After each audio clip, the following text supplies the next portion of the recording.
The power of the belly. Dear friends, I am Mary Magdalene. I greet you all with warmth and joy in my heart. You are known and familiar to me. We are soulmates as we all go down the same path together, but each in our own unique way. Today, I would like to speak about the female energy and how it can thrive at this time, because this is essential for the change in consciousness that humanity as a whole needs in order to move forward. There is a need for balance between the male and the female energies, both in the world as a whole and in the lives of individuals. The female energy has long been suppressed, damaged, and injured, and this has led to the dominance of a one-sided male energy. At first glance, it might seem that the balance has already been addressed. Women in many countries have virtually the same rights as men. In those parts of the world, a woman can manifest herself as freely as a man, enjoy an education, career, position of power, and is able to amass wealth. Yet at a deeper level, something is missing and out of balance. What actually happens when a woman strives for equality in this way is that she appropriates the male energy of dominance and control, and starts using it for her own self-interest and ambition. That is not wrong in itself, but the question is whether doing that deeply fulfills the female soul, just as the additional question is whether the male soul is deeply fulfilled through amassing power and dominance. At this time, there are more and more people searching for a deeper fulfillment. They want to live from inspiration and connected with Earth and their fellow human beings, trusting in their hearts instead of reacting to fear. These are ideals that now touch the hearts of young people.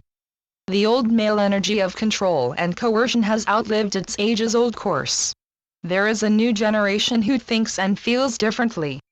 And herein lies the opportunity for an actual resurrection of the female energy, which not only includes a recovery of social and political rights and freedom for women, but also a true healing of deep inner wounds that have been done to the female psyche. What has happened to the female energy in the past?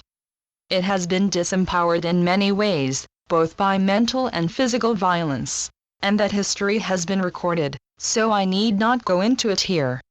My attention here is focused primarily on how the inner female energy has been affected by this violence.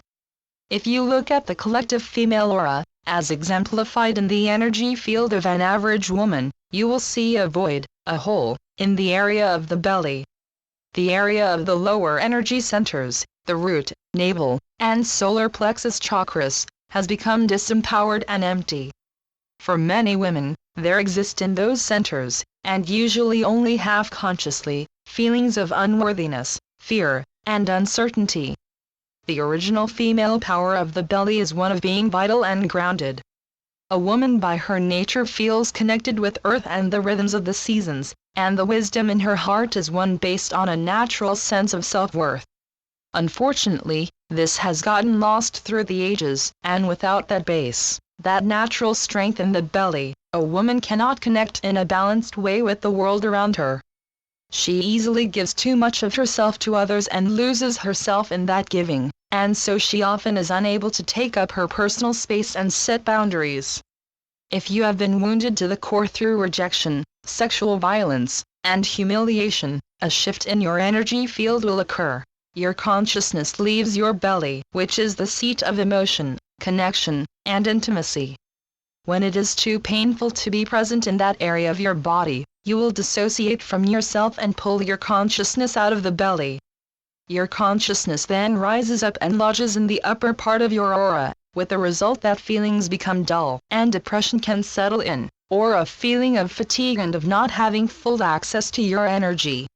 In addition to the trauma of the violence that has taken place, and the deep emotional confusion that arises as a result, there is also now the sadness and the emptiness of having lost yourself. This is, in short, what has happened to the female psyche. Even though not all individual women exhibit this pattern to the same degree, this has still been a general trend, which one can summarize as follows. The belly, which is the seat of emotion, sexuality, and intimacy, and is naturally and strongly connected with Earth, is relatively empty. It feels threatening to be present there, both because of the pain that lingers there as a memory and because of the power that lies dormant there. It is scary to encounter that power. As a result of the retreating movement, a gap has been created in the energy field between the upper and lower energy centers, between the area of the heart and the area of the belly. The energy of the heart, the center of inspiration and love, cannot express itself, flow outward and naturally connect with the world and with other people. This flow is blocked either because of too much fear and uncertainty, or because there is a need to connect so strongly with another that you lose yourself in that person and become emotionally dependent upon them. Women who have never experienced violence in their lives, mental, physical, sexual, also often exhibit this reactive pattern. Because old patterns can be carried on from previous lives, there might have been damage done to your female energy in the past that has yet to be sufficiently healed in this current incarnation. In addition, as a woman, you become affected by the general female psyche, by the prevailing image of women and the collective experiences of the past. Each woman has to deal with what I am describing here. It is not easy or natural for any woman to own the power of her belly and really be present from her heart in a grounded, self-aware way. Because this is a time of transformation of consciousness, it has now become all the more necessary to heal the energetic wound in the belly. If you are going to develop on the spiritual path, and you feel the urge to live from your heart and your most sincere inspiration, you will discover that you, as a woman, are faced with deep-seated fears. To stand out, to make yourself greater, and to enter into conflicts, does not come easily, and brings you face to face with tough questions about self-esteem and being true to yourself. In a sense, as a woman, you are asked to transform a part of the collective pain of all women. So in the healing of your own pain, you create new paths for the collective consciousness to expand. Spiritual development is widely seen as opening your heart, connecting with others through love, and letting go of your ego. However, for women who have to deal with a lack of strength in their belly, this is where a number of pitfalls lurk. If you connect to others without remaining solidly present in your belly, in your center, connected with your needs and your truth, then connection with others can quickly lead to a loss of self, and even to exhaustion. If you are a highly sensitive person with an open heart chakra, who easily senses other people's moods and emotions, you will benefit from a solid sense of your own limits, and for that you need a strong ego. And by strong ego I mean you need a clear sense of where you end and where the other person begins.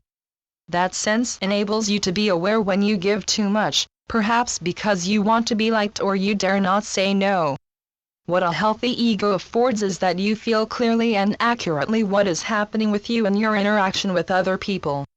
The word ego has become distorted, and has come to stand for everything that is lower and should be released, but for women, this form of self-awareness and establishing boundaries is extremely important.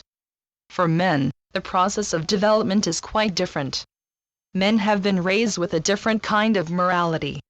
They are encouraged as a boy to differentiate, to compete, and to distinguish themselves. This can be quite painful for men who do not feel at home doing that, who are naturally sensitive, thoughtful, or quiet. But in any case, men are less encouraged to be giving, while ambition and aggressiveness are positively valued. In men, too, there exists an energetic wound caused by experiences of the past.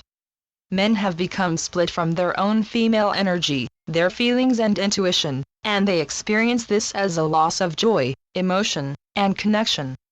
There is a void in their heart, less so in their belly, and this void torments men just as much as women suffer from the empty space in their abdomen.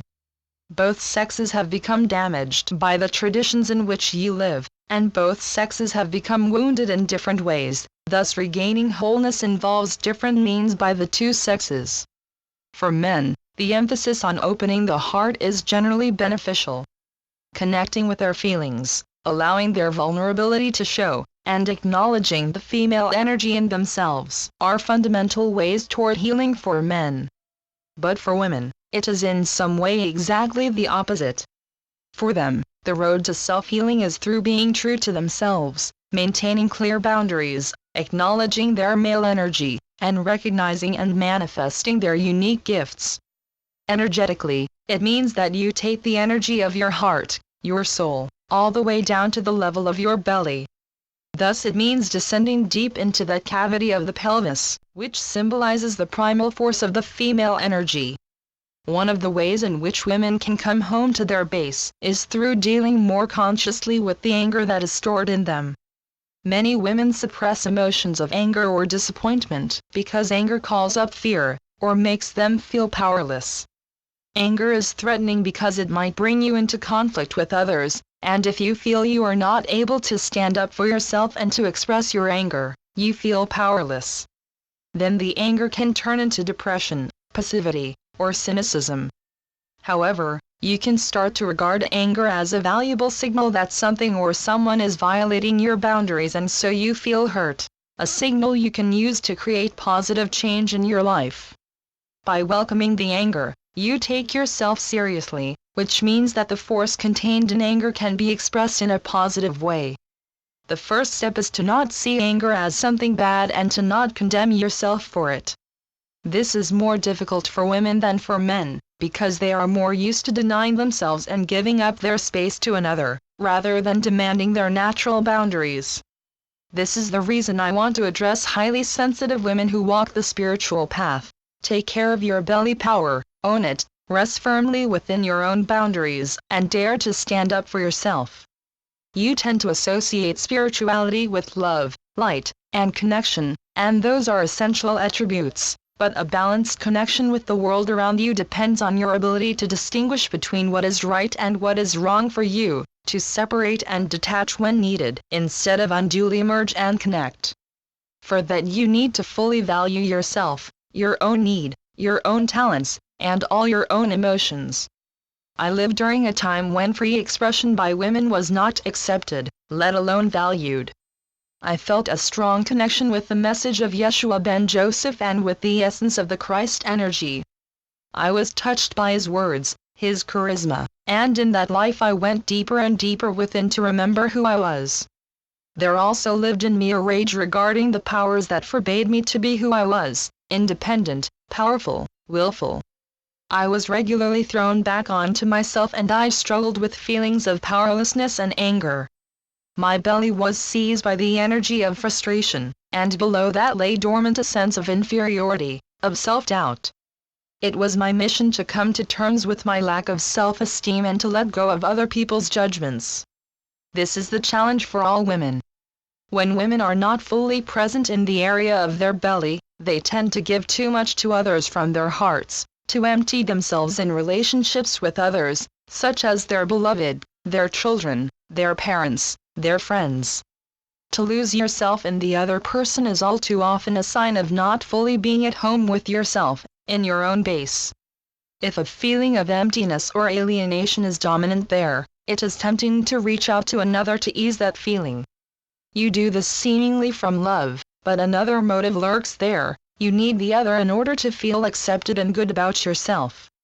However, true spiritual growth means you learn to question, from what motive am I connecting with the world around me, with my beloved, my friends, my children, my parents? Now choose one of those relationships and put your attention on your belly. Feel from that level how much space you occupy in this relationship, or how much you receive. For example, imagine your loved one and ask within, do I feel fully accepted in the area of my belly when in his presence? Do the same with a girlfriend. Breathe deep into your center as you think of her and feel your response. Do you feel something is blocking or preventing your breath? Experiment with this as a guided meditation. The key question is, can your belly relax in the relationship? Do you feel accepted and are you free to be yourself? Or do you feel you have to make all the effort and posture yourself in an unnatural way? Perhaps you feel depleted of energy when you are with the other person. Then your consciousness rises up toward your head and your awareness leaves your foundation, your belly. When that happens, do not condemn yourself, but look with loving honesty at your own fear of being true to yourself and of taking up your rightful space. By recognizing your own fear, you transform it. And you are not doing this alone. The collective energy field of women is changing. What you give to yourself benefits others and vice versa. Channeled by Pamela Kribbe. www.yeshua.net